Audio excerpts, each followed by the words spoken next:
So Shield Shatter will now deal 4 damage to all minions. And surprisingly, they nerfed Tidal Revenant. I really didn't see this as a problematic card. I never thought this card would get nerfed. I'm genuinely shocked about that one. Nelly has been nerfed. So this card is basically trash now, I would think. Just absolutely terrible. So we don't want or expect these decks to disappear. I think they will. But we do hope some of the most... I think they're just destroy Warrior. Let's get salty!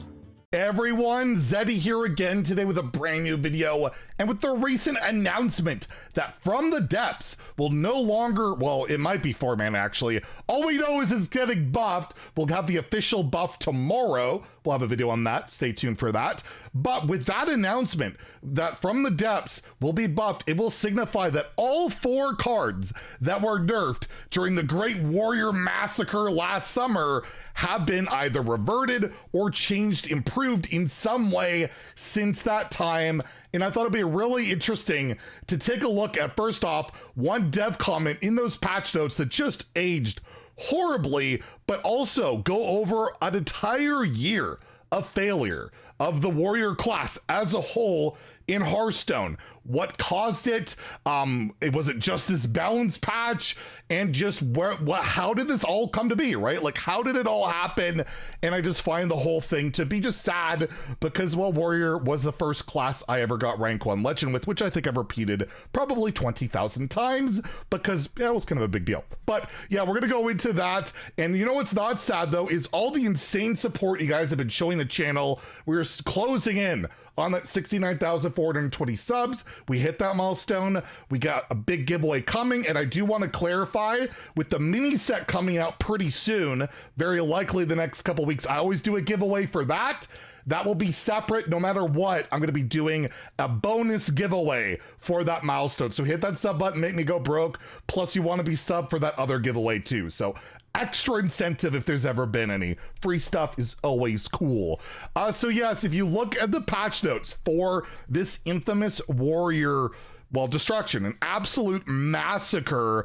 It was on June 16th, 2022, nearly a year ago. And I even looked up the corresponding Vicious Syndicate Data Reaper report from June 16th. It was literally posted the same day as the patch notes that shows Warrior as like one of the most popular classes with Demon Hunter. Why is Rogue always the most popular? Just it's always is.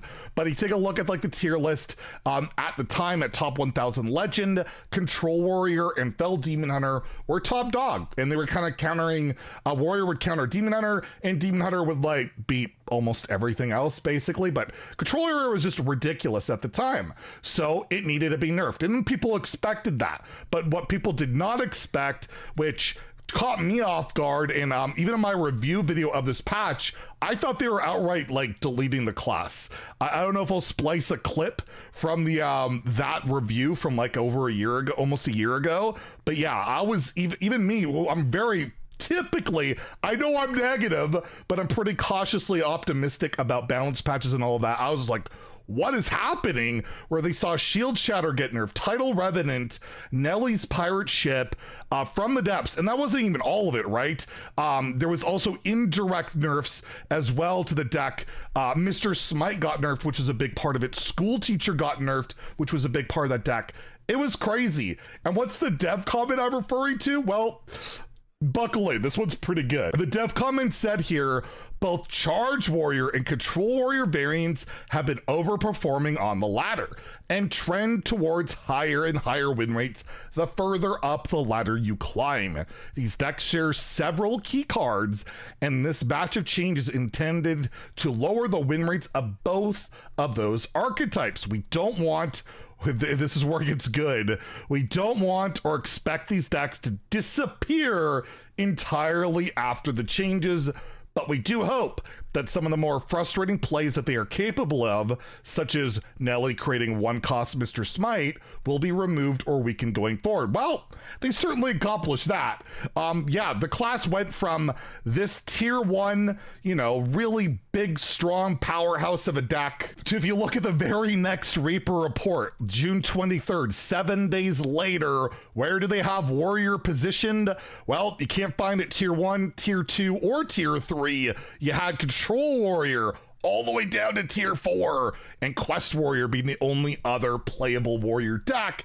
And that trend has continued, basically on and on. We have seen other decks pop up, and let's go expansion by expansion and kind of see what Warrior's done, and also the insane amount of cards that have been buffed during this whole process. It all started, this is Sunken City we're looking at. That's what last time Warrior was tier 1, and almost every, well, by the time this video is a day old, this will be buffed tomorrow. The cards that were nerfed have since been reverted. But we go to the next expansion.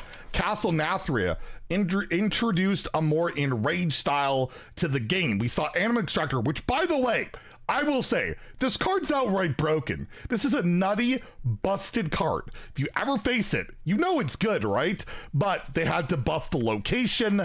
They had to buff Imbued Axe, which is also an incredible card, but that's just not enough, right, on its own. They also buffed Remornia, and all it led to was Enraged Warrior being like a tier 2, tier 3 deck at the best of times, but never being that popular because there was just always better decks to play. And it really became, you know, did I get my Anima into Imbued or do I lose? Because they're like the only two really good cards. And that took us again to the next expansion, March of the Lich King, which just kind of went for a hybrid, like we're going in Rage, but we're introducing Fire and also Taunt, which the Enrage was working, but the Enrage cards didn't really, like, I don't know, it just didn't really work that well. Like, you had Sun Fury Champion put in there, Blazing Power, Embers of Strength. Well, the one card that probably has worked out is Light of the Phoenix, because it draws cards for potentially 0 mana, and you don't have to run the fire spells. And Thori Balor, which has been since buffed, as well as Disruptive Spellbreaker, Asvedon the Grand Shield, and the Last Stand, which was one of the most baffling bad cards, being 4 mana, draw a taunt minion, double its stats at 1. It's really good in the arena, but again, Warrior just getting a mishmash of stuff, and also just not getting the cards that they really need, which is like, you know, win conditions, big, cool, dumb, like, I don't know, a Rattlegore style of card. Those never came to fruition, which leads us to our most recent expansion, Festival of Legends, which again brought in this weird riff mechanic, which was, as we've talked about, really bad out the gate. They have literally had to buff every Rift card, verse originally being 2. We don't know what the change is going to be to Chorus quite yet, as well as a buff to Bridge Rift, as well as a buff to Rockmaster Voon, as well as a buff to Power Slider, yet the class is still at a state where it's not that great. And we can look at the additions to the core set as well, where we saw Slam go to 1 mana. We've seen Bash go to 2 mana, Flunky become a 2/3, Taskmaster be a 2/3, Shield Block be 2 mana, Woodcutter's Axe taking the place of Fiery War Axe, getting a buff to not just hit rush minions, and of course the epic Armageddillo buff of 2023 that saw it got 1 extra health, putting Taunt Warrior on the tier 7 map. But regardless, you can see they have tried, they have buffed so many cards, but the problem continues with Warrior, and the thing that we lack when we look through any of this stuff is just how do you win games with Warrior? And the best option for Warrior to this day, if we're just looking at standard Warrior cards, is Hyrule Black Rock and Roll, because the card is broken if you play it on curve and don't die, because you just get absurd stats that are dumb. Or you vomit the board with, you know, neutral minions, amalgams, and buffed up Annoyatrons, and try and beat your opponent before they can clear your board, and maybe it can finish them off with a pretty darn powerful card.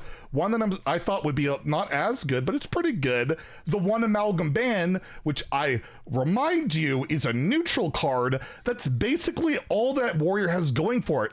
They are in such a struggle to win games with their own win conditions that the class is reliant on neutrals, unlike every other class. I mean, do you gotta look at Deathlight? They got Mograine. They've got, you know, a little card called Lord Marrowgar that could just win the game by itself. An outright busted card, right?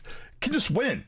Warriors got nothing like that, and it's been that way for a while. When their biggest win cons, like Remornia is a really cool card, but it just doesn't win unless I guess you buff it with Black Rock and Roll, then it's pretty broken, right? But that goes for like any card. It could be almost anything that's slightly proactive. So a year later, even though almost all the cards have been reverted and a ton of other cards have been buffed, Warrior has, well, Control Warrior in particular, still is missing from the game, which that dev comment specifically said it wasn't.